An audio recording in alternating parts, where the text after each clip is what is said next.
Hey everyone, and welcome back. We're diving deep today, really deep, Deep. into a word that you hear everywhere, especially when people are talking about Oh, yeah. making big changes in the world. Uh-huh. That word is abolish. It's a powerful one. It is.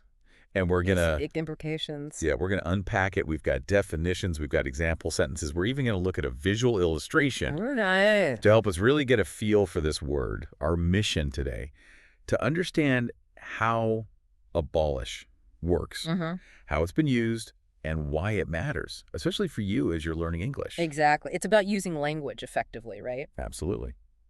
Okay, so let's get started with that definition. Our sources say abolish means to officially put an end to something, whether it's a law, a system, even a practice. Usually this happens when someone in authority, like a government, steps in and says, nope, this is done. Right. Formal, official. Right. But how is that different from just ending something? What makes abolish stand out?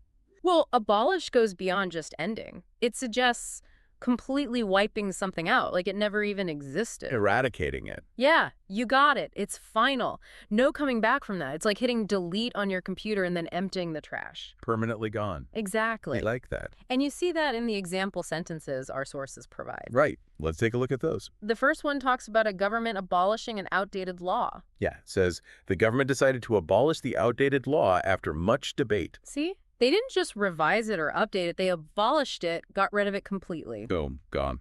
Another example talks about activists working to abolish unfair labor practices in a certain industry. And there's one about citizens supporting a movement to abolish discrimination. Right. Those examples highlight how abolish is often used to talk about things that are considered harmful or unjust. So, even though abolish can be used in lots of contexts, it often has this feeling of positive change, like making things better. Absolutely. It implies progress. Right. Yeah. Now let's get nerdy for a minute and break down the word itself. Okay, word nerds unite.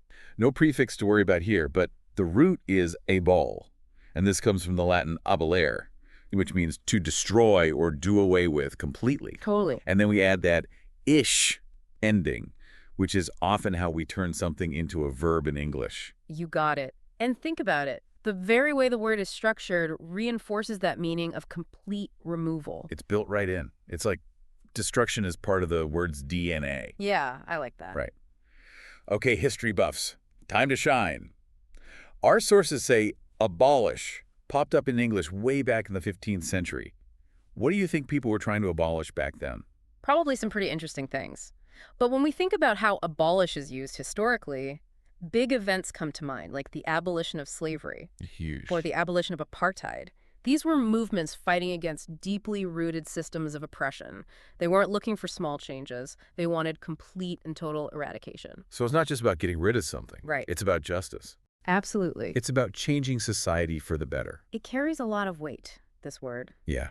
So when we see abolish in the news today, or hear it in a conversation, we can connect it back to these historical fights, to these struggles for a more just world. And that helps us use it correctly. For instance, we often see abolish paired with certain words like abolish slavery, abolish a law, abolish a practice. These are what we call fixed collocations in English. Collocations. Yeah, and they're super helpful because they show you common ways to use a word correctly, even if you're not a native speaker. Like a cheat sheet for sounding natural. Exactly. Okay, and speaking of using abolish correctly, our sources also give us all the different forms of the word. Let's run through them. We've got the noun form, abolition. Then there's the verb abolish. We can talk about something being abolished in the past, Past tense. or the act of abolishing something that's happening right now. Present continuous. And then there's abolishable, which basically means something can be abolished. I have to admit, though, I don't think I've ever actually used abolishable in a sentence. Me either. But hey, at least we know it exists. Exactly. Right now, for something a little different, our last source is a visual illustration. It shows a group of people, and they look like they come from all different backgrounds. And they're all working together to tear down this huge sign that says law. It's a powerful image. It's not just words on a page. It's about action. It's about people coming together to create real change. And they all look so determined, like they really want to get rid of this law. It really captures the spirit of abolish, doesn't it? It's not just about talking. It's about doing something about injustice. So there you have it.